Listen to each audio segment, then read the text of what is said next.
Kamel Daoud est avec nous pour parler de Houri aux éditions Gallimard. Félicitations Kamel Daoud, félicitations pour le prix Goncourt que vous venez de recevoir pour Houri chez Gallimard. Vous êtes un récidiviste, parce que vous aviez eu le prix Goncourt du premier roman il y a 10 ans, en 2014, pour Meursault contre enquête. Pourquoi ils vous aiment autant? Qu'est-ce que vous leur avez fait? Vous parlez de qui? Parce qu'il y a beaucoup de gens qui ne m'aiment pas aussi. Donc, mais oui, c'est vrai. On en parlera après. Je parle de l'Académie Goncourt. Ils sont très fidèles avec vous. Moi, je n'aime pas juger les jurys. Je pense que ce pays aussi, je l'aime parce que les jurys sont là, ils donnent des prix, de la valeur à l'acte d'écrire, etc. C'est à moi de conquérir les esprits, les voix. Vous y êtes arrivé. Et cette idée de réussir, je ne suis pas un ambitieux, un peu cupide. Je suis quelqu'un qui aime la réussite. Et si je suis sorti de mon village, ce n'est pas pour être le deuxième. Chacun a son mythe. Et mon mythe, c'est... Hemingway disait, on écrit toujours sur le regard de quelqu'un qui soit mort au vivant. Et généralement, on essaie d'écrire mieux sous le regard de quelqu'un qu'on a perdu, qui est mort. Donc, j'aime ce pays, j'aime la conquête, j'aime le succès, j'aime la visibilité, j'aime le lecteur, mais à la fois la littérature permet les deux, avoir de l'intime et du spectaculaire. Et puis, il faut dire que vous aviez raté le Goncourt de peu. En 2014, Meursault contre enquête était en finale, et donc vous vous êtes vengé cette année. Voilà. C'est un peu comme il y a Rocky 1 et Rocky 2, et là voilà, vous êtes revenu. Non, on m'a posé la question avant-hier en me disant est-ce que vous pensez que c'est une réparation? J'ai dit ça c'est la mentalité du régime algérien. Il veut de la réparation. Moi je ne pense pas. Depuis le début j'ai un principe. Je ne pense pas que le monde soit juste ou injuste. C'est à moi de m'y imposer. Donc ce n'est pas une revanche. C'est juste j'ai écrit un roman. Pour être sincère, je ne m'attendais pas à ce succès spectaculaire auprès des lecteurs d'abord.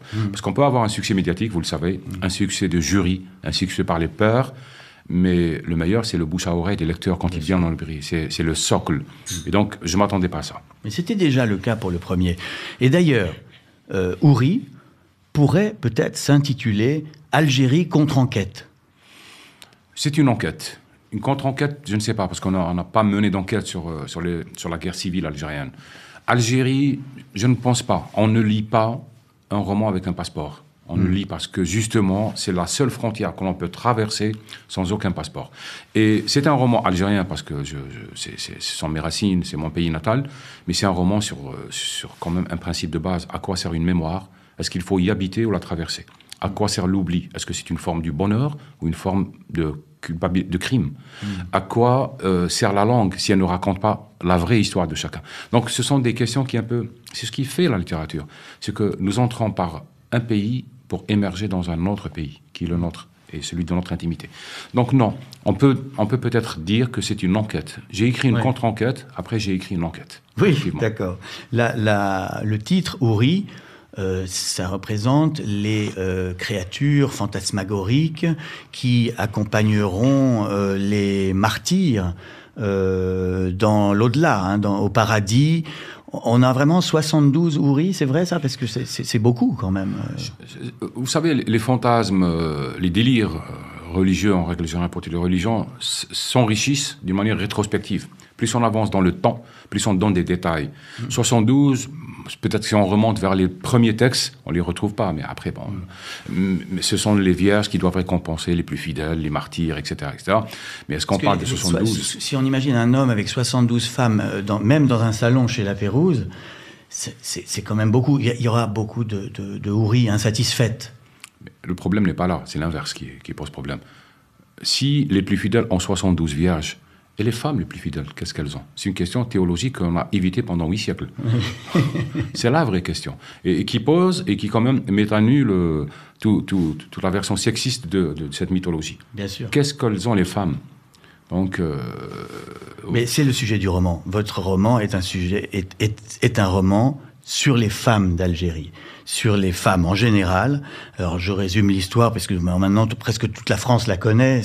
Donc la narratrice est une victime de la guerre civile des années 90. Elle a été égorgée, elle n'a plus de corde vocale et donc elle monologue, elle parle à la fille qui est dans son ventre. Un bébé qui va naître, ou pas, tout à fait. Elle se prénomme Aube, la maman, qui a été égorgée à 5 ans. Et est-ce qu'on peut dire que... Enfin non, c'est pas est-ce qu'on peut dire. Je l'affirme, votre roman est le roman le plus féministe de cette rentrée littéraire. C'est comme ça.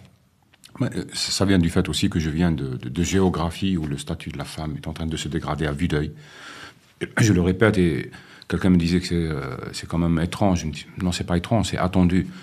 Le roman sort en mi-août. Je me rappelle 3 jours plus tard, les talibans votent une loi qui interdit aux femmes de rire et de parler en public. Ils viennent de voter une autre loi qui interdit aux femmes de parler aux femmes. De se parler entre elles, oui. Exactement. Oui. Donc on est là, on arrache la voix aux femmes. Donc je viens de ces géographies où le statut de la femme est une tragédie à vue d'œil. Et donc, est-ce qu'il est féministe? Oui, mais les mots voyagent mal parfois d'une géographie à une autre. Et le mot féministe arrive ici un peu avec beaucoup de parures ou pas, avec beaucoup de nuances ou pas, de mauvaises et de bonnes conjugaisons. Mais la réalité, c'est que les femmes payent nos libertés. Elles payent les tragédies des guerres, elles payent tout. Même pour la mythologie la plus spectaculaire du XXe siècle, celle des décolonisations, ça a changé la vie des hommes, très peu celle des femmes. Non, mais c'est aussi même... Il y a une double actualité dans le fait que vous ayez eu le prix Goncourt lundi. Puisque c'était concomitant avec cette jeune étudiante iranienne à qui on a dit que son voile était mal porté et qui a choisi de se déshabiller, d'être en sous-vêtements devant son université. Et on ne sait pas ce qu'elle est devenue. Elle est dans un hôpital psychiatrique, paraît-il, ou dans un goulag, je ne sais pas. Et c'est constamment, votre livre rejoint l'actualité. La deuxième, évidemment, c'est l'élection de Donald Trump. Donald Trump qui... n'est pas pour l'avortement ou qui a des positions assez ambiguës sur le sujet. Or, votre livre, c'est l'histoire d'une femme qui hésite à avorter, qui se pose cette question pendant 400 pages. Est-ce que je vais garder ou pas cet enfant, puisque c'est une femme qui va naître? Est-ce qu'une femme... Voilà, est-ce qu'il est bon ou mauvais de donner naissance à une femme en Algérie? C'est quand même incroyable à quel point votre roman tombe pile dans le sujet de toutes les souffrances du monde entier. Oui, mais j'aurais voulu que mon roman reste de la science-fiction. Ouais. Ce n'est pas le cas. Les femmes, je le disais, payent nos libertés et elles vont le payer encore plus. C'est tragique partout dans le monde, dans des démocraties, mais aussi ailleurs. J'aurais voulu, je dirais pas me tromper, j'aurais voulu raconter une histoire qui était finie. Le problème, c'est que c'est une histoire qui n'est pas finie. Elle va s'aggraver avec le temps. C'est malheureux de le dire. En fait, la question la plus marquante qui m'a bouleversé quand j'étais jeune, c'est que j'ai très tôt découvert que... Bon, d'abord, 2 grandes découvertes. J'ai très tôt découvert que les dieux en veulent à mon corps. Ils veulent les ablutions, ils veulent la contrainte, ils veulent le jeûne, ils veulent en s'autofouette, s'agenouiller, marcher sur les coudes, se crucifier, etc. Je me suis dit, mais ils ont un problème avec mon corps. Ils veulent se l'approprier. Et après, j'ai fini par comprendre que, comme les dieux, les hommes en veulent au corps des femmes. J'avais écrit un texte il y a très longtemps qui s'appelle « Ton corps est, EST, ton crime ». C'est-à-dire, au fond, cette femme habite un corps qui ne lui appartient pas. Elle est l'indue occupante de son propre corps. Et c'est fantastique. Tout le monde veut s'accaparer le corps de la femme et décider pour le corps de la femme. Et je ne peux pas concevoir et imaginer profondément ça. Il y a dans le livre une comparaison qui revient plusieurs fois avec les moutons qu'on sacrifie pour la fête de l'Aïd, puisque cette narratrice a été égorgée comme un mouton. Oui, c'est une histoire qui m'a frappé. Moi, je suis un grand lecteur de la mythologie. Je suis né au monde intellectuel avec la mythologie depuis l'âge de 9 ans. J'ai eu la chance de fréquenter les dieux très tôt.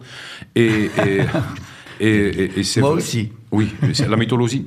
Mais j'étais frappé dès le début par ce qu'on appelle le sacrifice d'Abraham. Comment se fait-il que quelqu'un qui a mal dormi, qui a fait un rêve, on arrive à égorger son fils? Et après, la métaphore, parce qu'on vieillit, la maturité, on devient un être politisé, je commençais à déplier le raisonnement en me disant, mais dans le monde qu'on appelle arabe, nous avons un problème avec nos fils. Nous voulons l'assentiment de nos ancêtres, mais on s'en fout, entre guillemets, de la vie de nos fils. Donc nous sommes des Abraham, dans la même chose. Et ce roman, Houri, c'est un lecteur qui m'a fait la remarque, pas moi. Je ne suis pas aussi intelligent que le lecteur parfois.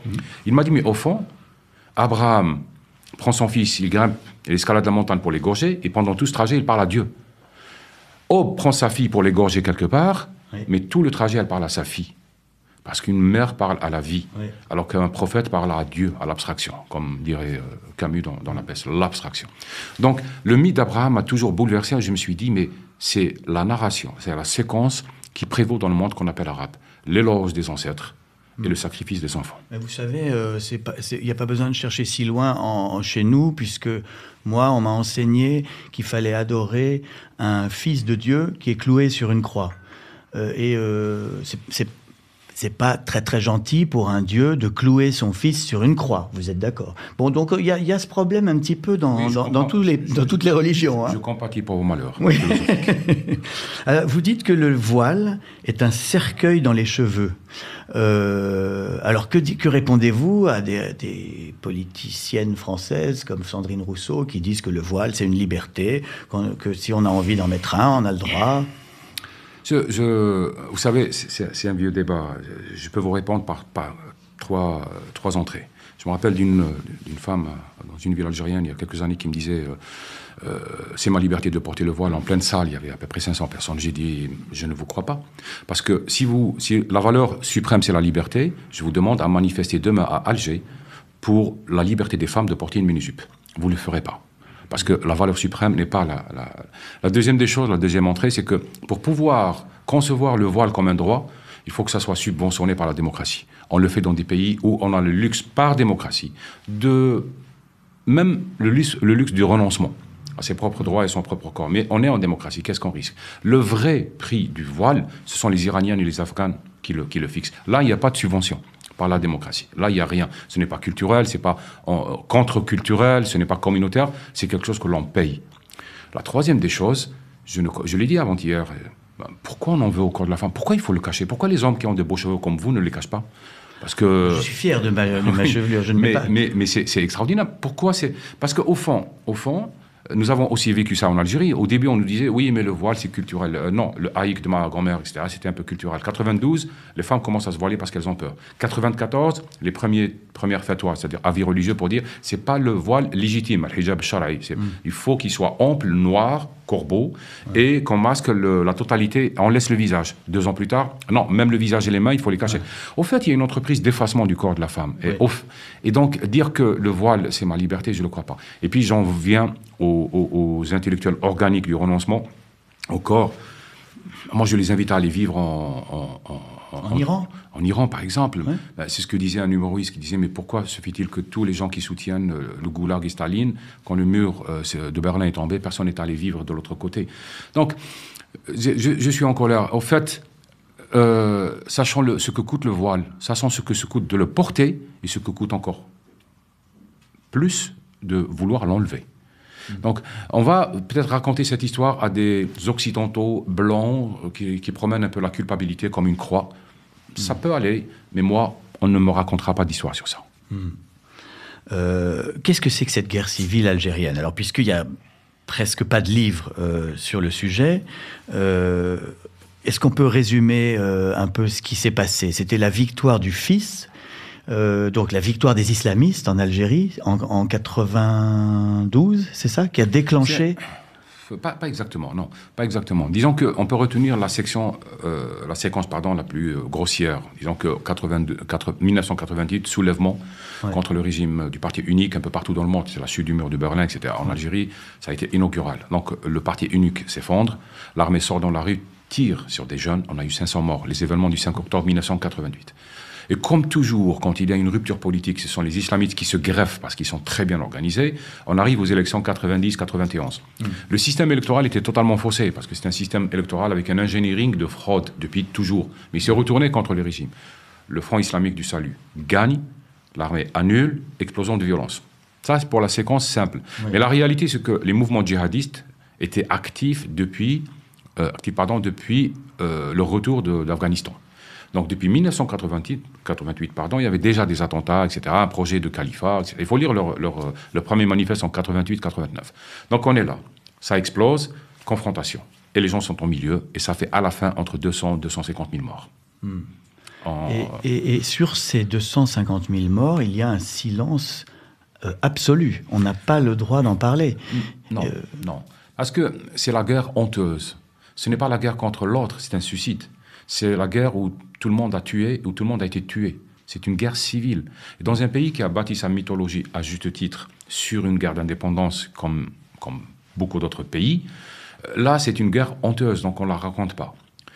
On préfère... Vous voyez, c'est marrant, parce que la semaine prochaine, je reçois Gaël Faye pour Jacaranda, qui a un livre où il montre comment les Rwandais ont réussi, avec des milliers de procès, beaucoup de bourreaux ont été en prison, mais ils ont quand même réussi à un peu se réconcilier. À parler d'abord. À parler. Oui, mais à parler. Et là, l'Algérie, c'est un pays qui, en refusant de parler, ne parviendra jamais à pardonner. Mais je suis tout à fait d'accord avec vous. C'est que d'abord, il faut parler, il faut témoigner, il faut raconter. Non pas seulement pour juger, mais pour rétablir cette loi fondamentale, celle de la conséquence des actes.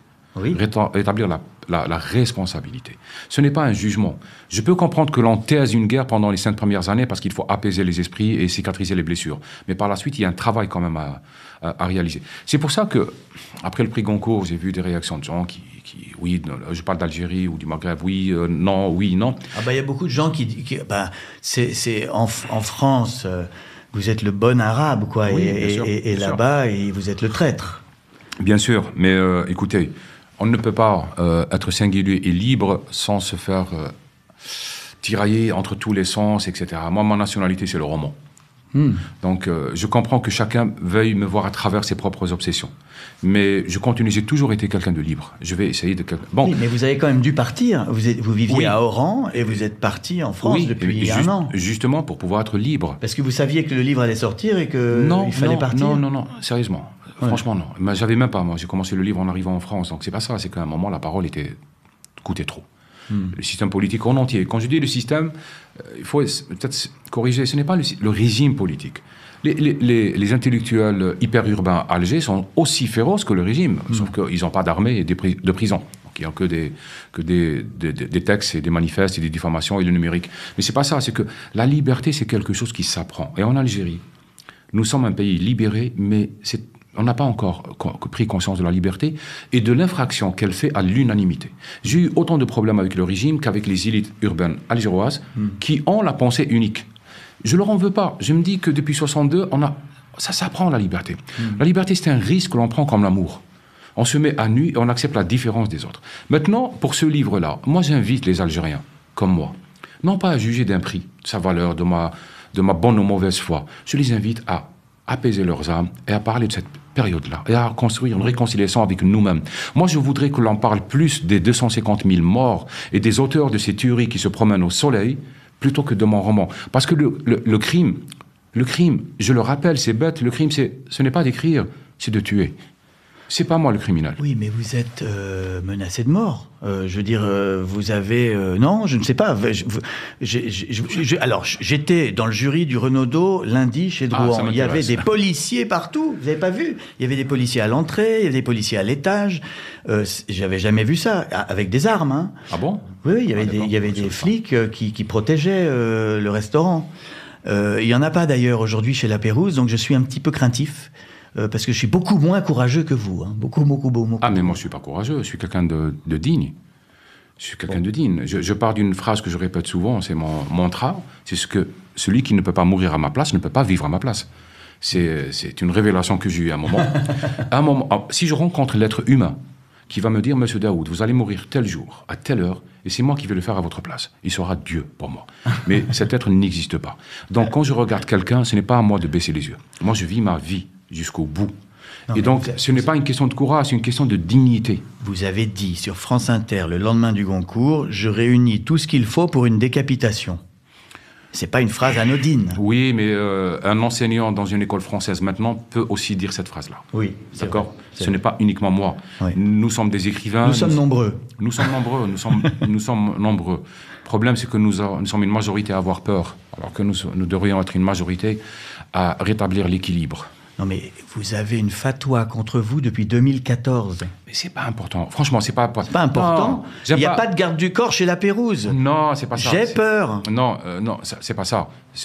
Croyez-moi, c'est pas pour jouer les... C'est que, il faut pas mettre la peur au centre de sa vie. Ça veut dire que vous avez perdu. La deuxième des choses, c'est quand même rester un peu digne. Vous parliez de cette étudiante dans une université. Comment moi je vais parler de courage face à une femme pareille? Non, il faut rester quand même. 3, c'est que moi je suis pas chrétien. Cette sublimation du martyr L'Occident, ça fait 2000 ans qu'il cherche un Jésus-Christ un peu brun qui arrive de l'autre côté, qu'on crucifie et qui va rétablir un peu le monde comme châtiment et comme crime. Ce n'est pas mon rôle. Moi, je suis venu ici pour écrire, pour être libre, non pas pour décrier. Je suis un revival. C'est-à-dire, le départ a été une seconde naissance. Mon pays natal m'est cher. Je le dis souvent parce que les gens... Je ne confonds pas l'Algérie avec ceux qui l'ont privatisé. Je suis méditerranéen, j'aime ce pays, il m'habite, mais je suis quelqu'un qui n'est pas... Moi, je préfère quand même la peau au drapeau. Donc, je préfère quand même ce que je ressens quand je suis au bord de la Méditerranée, que les grands hymnes, etc. Peut-être que mon défaut, c'est que je ne suis pas un grand nationaliste parce que je suis villageois. Mais comment va être reçu le livre? Comment il est reçu déjà? Le fait que ce livre, qui est sorti en août, il est en novembre le prix Goncourt, le plus prestigieux prix français, va avoir des conséquences en Algérie. Le livre est déjà lu sur WhatsApp, en PDF, Oui, il beaucoup. circule énormément, mais il est vraiment censuré là-bas? Il n'y aura aucun moyen de le lire, ni en français, ni en arabe? Non, je ne pense pas. Non, je pense pas. Les choses ont été claires. Vous savez, les décisions les plus spectaculaires et les plus fortes, ce ne sont pas celles que l'on dit, mais dans des systèmes politiques, le silence équivaut à une décision qui n'est sans appel. Mais le roman circule, il est lu, il fait l'objet. Vous avez des retours? Énormément. Oui. Depuis le prix, j'ai reçu énormément. Moi, j'aime pas m'enfermer dans ce cercle malsain de gens, des détracteurs qui vous attaquent, vous leur répondez, etc. C'est normal. Moi, je pense qu'on a le droit. Les droits humains devraient inclure parfois celui de la méchanceté. Ils ont le droit d'être méchants, certains, mais pour le reste, les Algériens étaient fiers. Ils étaient fiers. Je suis le produit de l'école algérienne, je suis le produit de livres déchirés, je suis le produit d'un village, je suis le produit de mes ancêtres, etc. Écoutez, la littérature, elle est belle. Il y a peu de gens qui ont fait le lien. J'ai appelé mon personnage Aube, c'est aussi pour Romain Gary.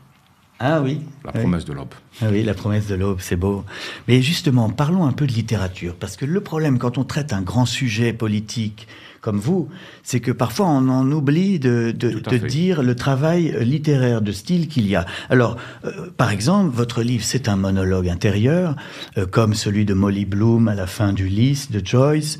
C'est aussi, alors quelque chose que personne ne vous a jamais dit, c'est que c'est aussi, dans vos deux romans précédents, vous êtes le spécialiste du monologue, puisque le frère de l'arabe assassiné par Meursault, dans votre premier livre, Meursault contre enquête, c'était aussi un monologue, et c'était le cas dans Zabor aussi.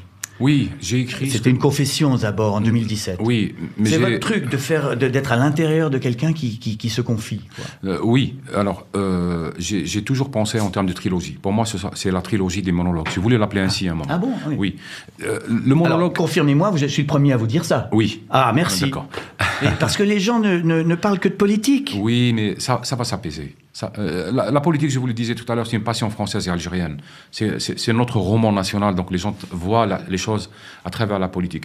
Quand je lis maintenant des romans qui m'ont bouleversé, comme Sur les falaises de marbre, d'Ernest Junger, par exemple, qu'est-ce qu'on lit? Est-ce qu'on lit l'histoire du nazisme, cette époque-là? Oui et non. Mais en même temps, on lit ce roman-là qui a un peu onirique, un peu métaphysique, un peu, etc. Et donc, la littérature, elle finit par atteindre l'émancipation de la conjoncture de l'histoire. Donc, je laisse passer tout ça. Mais moi, ça m'a frappé. J'ai pensé aussi à Malcolm Lowry, Au-dessous du volcan. Oui. C'est-à-dire que vous aimez le lyrisme, une recherche lexicale, une musique, un peu un ressassement aussi. Oui, mais parce que les gens oublient que pour moi, la langue est un personnage. La langue elle-même est un personnage, c'est le principal personnage, parce que dans cette trilogie des monologues, je l'appelle ainsi maintenant ouvertement, c'est que l'enjeu de la prise de parole est énorme.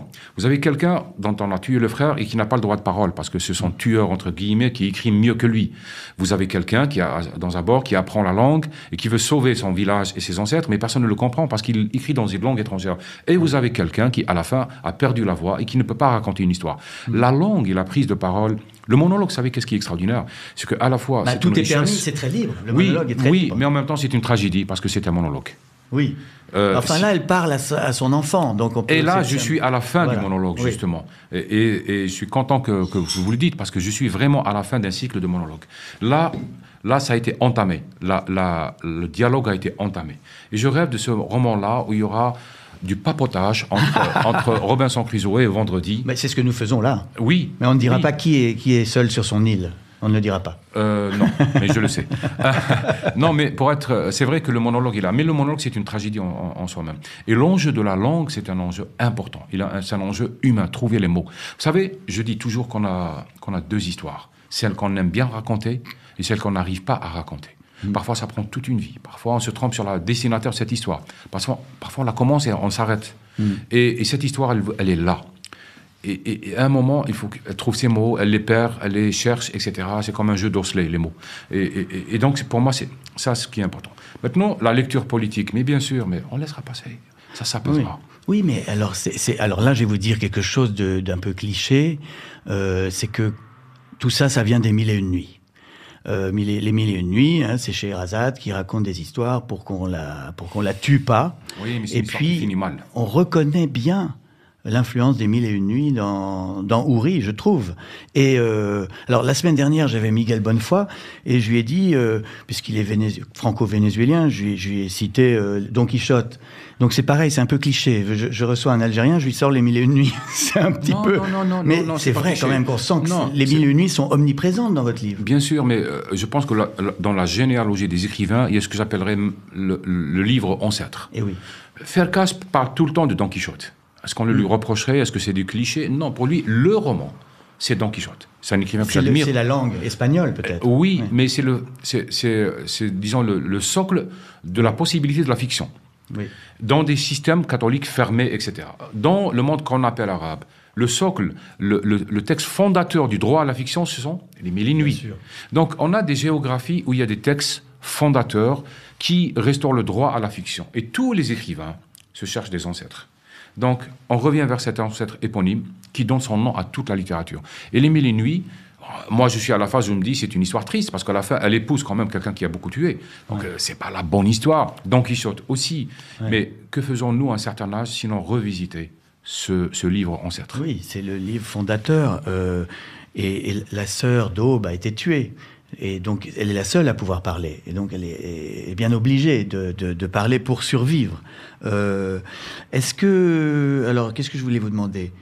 Oui, on surnomme l'armée la Grande Muette. Je ne sais pas si c'est le cas en Algérie, mais en France, on dit la Grande Muette. Or, votre héroïne, c'est une Grande Muette. Oui, si, mais même en Algérie, je me rappelle, il y a 10 ans, il y a eu quand même un texte de l'armée algérienne qui interdisait que l'on emploie l'expression de la Grande Muette. Ah bon?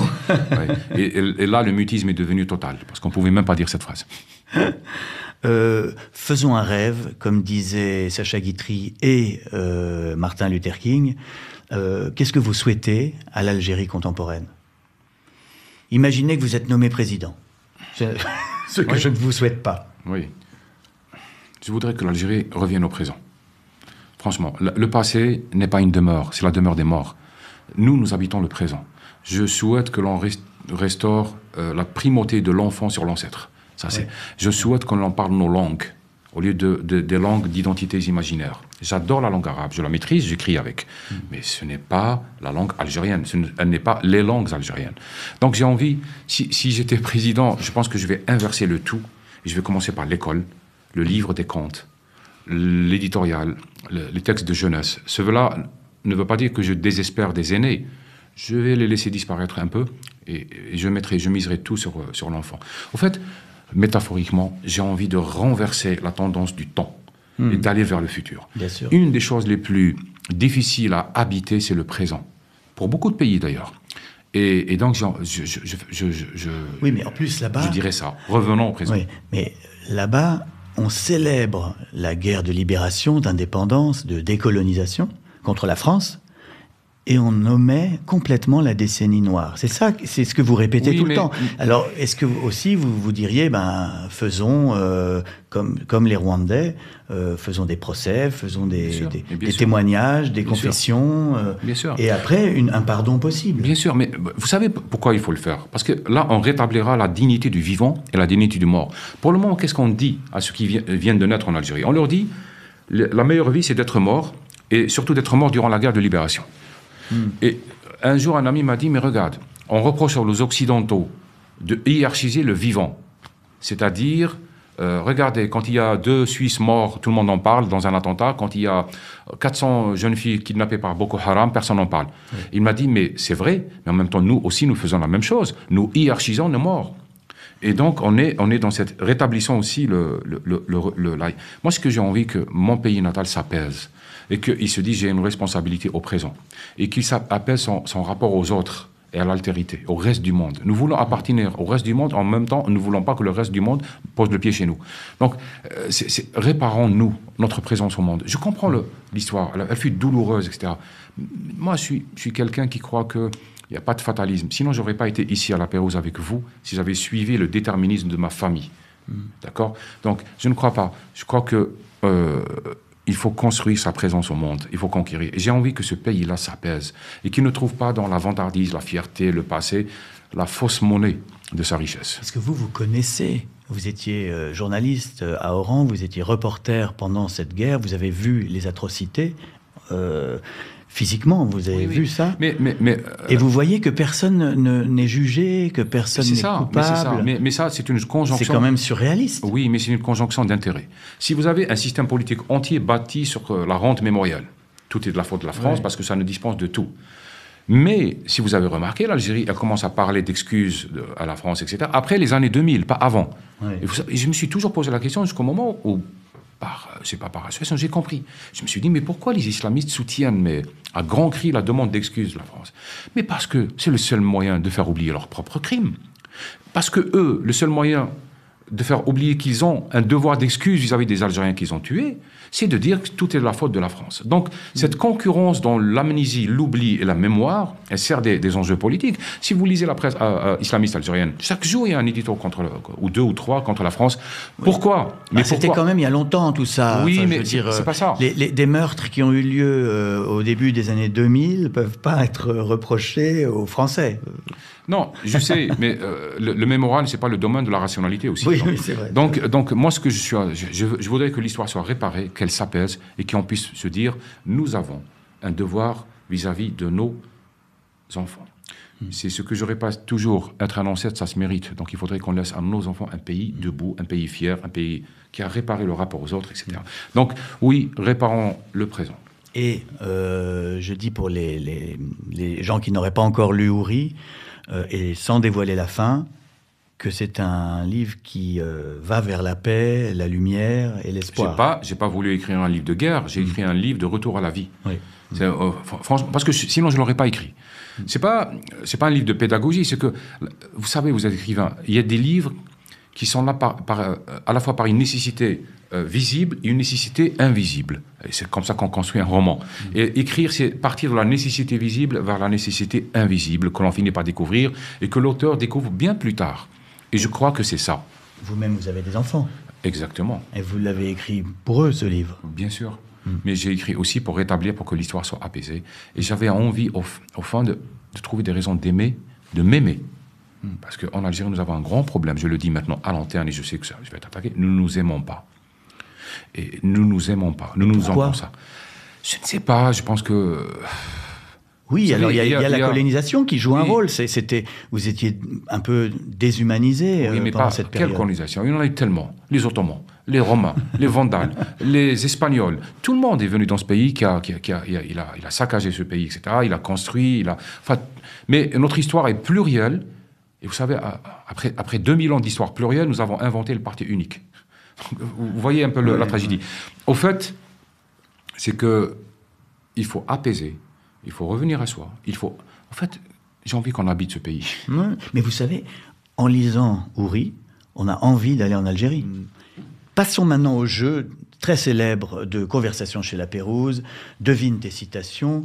Je vais vous lire des phrases de vous. Et vous devez me dire dans quel livre vous avez écrit cette phrase. Alors, c'est facile, il n'y en a que 3. Hein.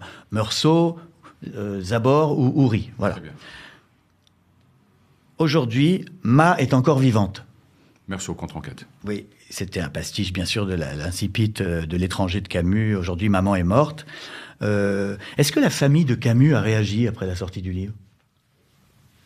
Les descendants, vous savez, ils ont refusé que Camus soit au Panthéon. Oui, mais sans plus.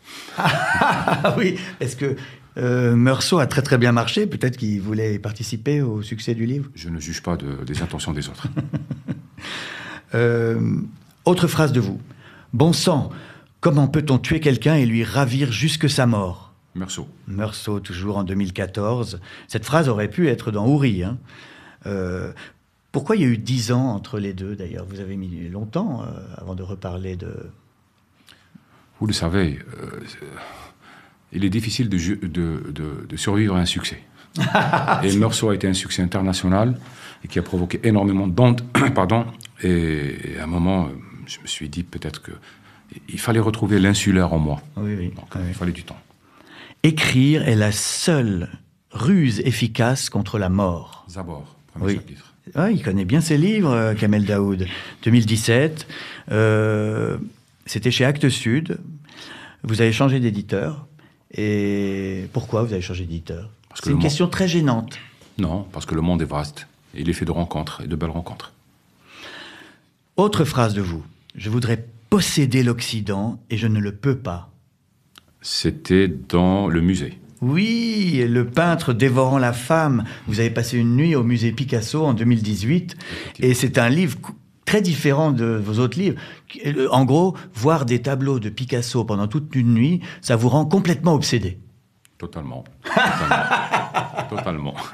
C'est vrai, vous êtes... Non, mais ce qui m'avait frappé... C'est très sexuel, ce livre. Oui, mais ce qui m'avait frappé, c'est que quand je suis sorti, le lendemain, je lisais des descriptions des Vierges du Paradis, mais elles correspondaient exactement au tableau de Picasso. Attention, au jaune, au safran, etc., etc. Vous dérapez, vous devenez islamiste, là, attention. Ah ben non, je deviens esthète. C'est vrai que c'était un livre très différent. Il faut imaginer l'inverse, le paradis peuplé des tableaux de Picasso et le monde peuplé de Houri maintenant. Oui, je préfère. Mais cette phrase, sérieusement, je voudrais posséder l'Occident et je ne le peux pas. Ben si, la preuve, ça y est, vous possédez l'Occident. Non. Vous savez, c'est un sentiment vraiment véridique que j'ai vécu en arrivant pour la première fois, pour le premier voyage en Occident à 26 ans. Les choses étaient tellement belles. Et après, je me suis dit, c'est comme rencontrer un être tellement beau qui vous regarde, qui vous sourit, et puis il s'en va. Il a sa propre vie. Et je voyais les pierres, les façades, les femmes, et j'avais un creux. Il y a tout ça en Algérie. Oui, non. Et j'avais envie que ça m'appartienne, parce que c'était le seul moyen d'assouvir ce creux en moi. Vous savez, le beau est terrible. Le beau vous met... Un jour, j'ai dit à une femme que j'ai croisée il y a des années, elle était tellement belle, je lui ai dit, je sais que vous ne me comprendrez pas, mais je voudrais avoir votre visage pendant une journée. Mais est-ce que vous ne croyez pas justement que le problème des islamistes, c'est un problème avec le désir? C'est insoutenable de désirer une belle femme et un visage de femme. Il vaut mieux le cacher pour souffrir moins. Non, je crois que c'est plus que ça. Je crois que la femme, face à des gens comme ça, elle leur renvoie à leur humanité, leur faiblesse. Et donc, parce que aimer, c'est se mettre nu, au commencement et à la fin de la nuit. Ouais. Donc, et donc, eux, ils se prennent pour des dieux. Ils se lavent ce corps, ils le purifient tout le temps, etc. Et d'un coup, ils sont face à ce miroir qui leur renvoie à leur propre précarité, humanité, faiblesse. Alors, cachons ce miroir de nous-mêmes, le miroir de nos propres faiblesses. Ne nous soumet pas à la tentation dans notre Père catholique. Hein. Vous voyez, les descriptions des Houri au paradis, ils ne décrivent pas des femmes qui vivent, ils décrivent des objets. Oui. D'accord. Dernière phrase, c'est toujours de vous. Hein. C'est ainsi, pour certains, se tuer pour les autres est une manière de vivre. C'est dans Houri, le dernier roman. Exactement. C'est la phrase de la maman de Hob. C'est Khadija. Exactement.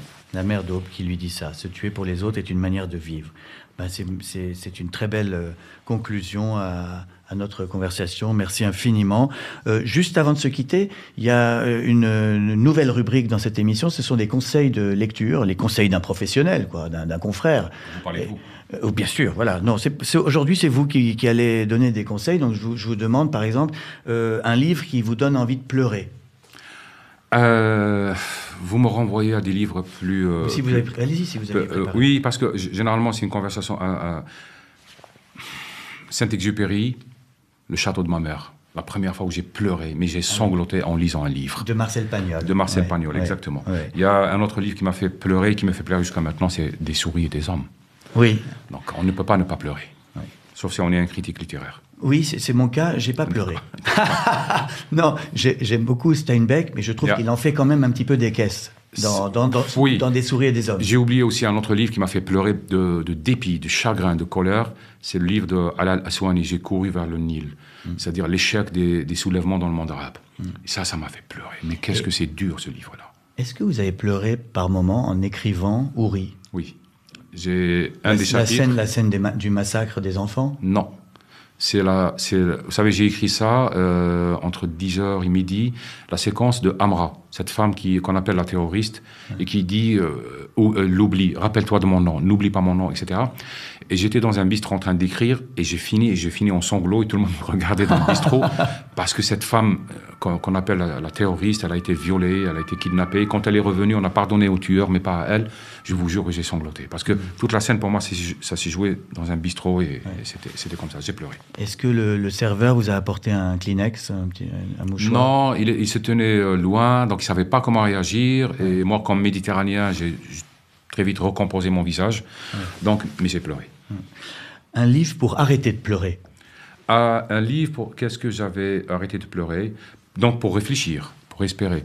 Il y a des livres qui m'ont marqué, que je relis jusqu'à maintenant, par exemple, Les nourritures terrestres d'André Gide. Oui. Et il y a un écrivain qu'on a tendance à oublier maintenant, qui m'a marqué, c'est Hermanès. Ah oui, bien sûr. Le jeu des perles des vers, ça donne de l'espoir. Ça, ça me plonge dans une sorte d'univers, d'idées. Et je lisais beaucoup Hermanès jusqu'à récemment. Un livre pour s'ennuyer? Alors, il faudrait que je choisisse des morts pour ne pas avoir des problèmes. J'aime pas les romans de Gide. Les romans d'André Gide? Oui, les Faux-Monnayeurs, etc. J'ai jamais accroché. Et un grand génie, j'ai jamais pu le lire, Proust. Ah bon, vraiment? Je n'arrive pas. Non, mais je ne sais pas, mais j'arrive pas. Beaucoup des jeunes qui nous regardent ont du mal. Il faut s'accrocher. Oui, mais je n'y arrive pas. Je n'y arrive pas. Un livre pour crâner dans la rue?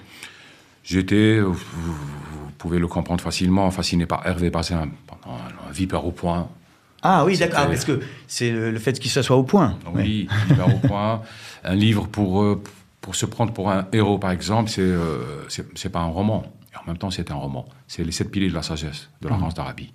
Et le poème inaugural, qui pour moi est le plus grand poème que j'ai jamais lu. Un livre qui rend intelligent, à part le vôtre?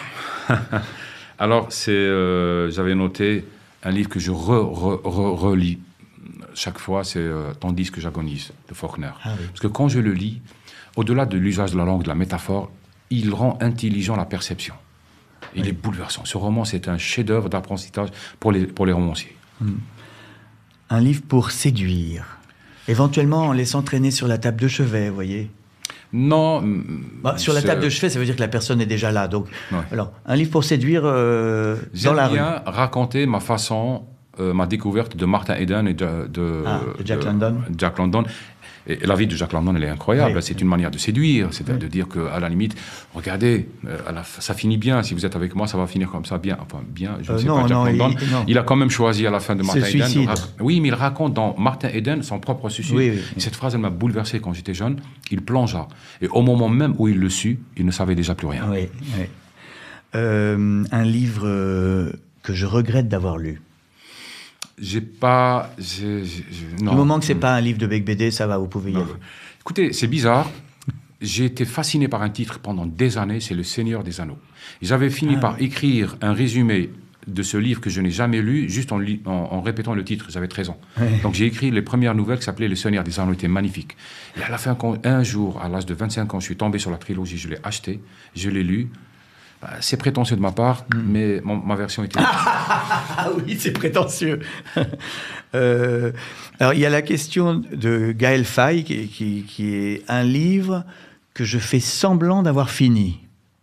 Oui, je pense que nous promenons tous cette infamie que nous avons... il y en a beaucoup. Oui, Proust. Oui, c'est ça, Proust. Mais là, vous assumez que vous ne l'avez pas lu. Hein. J'assume. Vous êtes courageux. J'assume. Un livre que j'aurais aimé écrire. Là... très nettement, très clairement, les 2 livres de Yourcenar, Mémoire d'Adrien, et surtout L'œuvre noire. Et puis, j'ai envie de réécrire, moi aussi, Les Vendredis ou les Nymphes du Pacifique. Parce que lui, il l'a fait pour Daniel Defoe, moi j'ai envie de le faire pour... C'est une histoire qui mérite d'être réécrite tout le temps. Exactement. Quel est le pire livre que vous ayez jamais lu? Moi, j'étais un grand lecteur de science-fiction. Ah, moi aussi. Mais j'adorais. Et science-fiction, c'est un genre magnifique. On a des chefs-d'œuvre indépassables comme Dan Simmons, par exemple, Hyperion, Ilium. Et on a des Dune, etc. Mais surtout l'âge d'or de la nouvelle américaine, la short story de science-fiction, etc. Et puis on a de temps en temps des livres, surtout les Russes, qui étaient très mauvais écrivains de science-fiction à l'époque. Et donc je tombais, moi j'avais pas le choix. En fait, les mauvais livres, je ne les ai pas lus par masochisme, c'est qu'il y avait tellement peu de livres dans mon village que je lisais tout et que je finissais par trouver du génie même chez ceux qui n'en avaient pas. Donc les livres de science-fiction russes, non. Les livres communistes, par exemple. Ah oui. Ah, mais horrible. Ouais. Horrible. Les livres des héros de guerre qui sont encore vivants. C'est horrible. J'aime pas ce... Et enfin, le livre que vous lisez en ce moment. Alors là, j'ai commencé il y a 2 semaines les guerriers de l'hiver de Norek. Je le trouve bien. Je le trouve bien. Oui. Et j'ai fini un livre, mais qui n'est pas un roman. C'est un essai, une biographie de Frantz Fanon, écrit par un ami qui travaille dans le New York Times, dans London Book Review. C'est une biographie à l'américaine, très romancée aussi. Enfin, pas romancée, mais construite comme un récit. Très fournie sur Frantz Fanon, qui est devenu une sorte de prophète pour beaucoup de monde, alors qu'on ne l'a pas lu. Oui. On n'a pas lu. C'est le propre des grands prophètes, c'est de publier, de ne pas être lu, et tout le monde s'en réclame. Merci infiniment. Alors, je rappelle que cette émission est parrainée par le Figaro Magazine, le magazine des Haribo, les Aristo-Bohèmes. Je vous recommande chaudement la littérature de Houri, mais enfin, vous le savez, puisqu'on ne parle que de ce livre, Houri, de vous-même, Kamel Daoud, chez Gallimard. L'ingénieur du son de cette émission, c'est Guilhem Pagé-Latché, dont le nom est presque aussi difficile à prononcer que le mien. Et la réalisation et le montage vidéo, c'est Chloé Becbédé. Et n'oubliez pas, lisez des livres, sinon vous mourrez idiot. Magnifique. Merci beaucoup. Magnifique.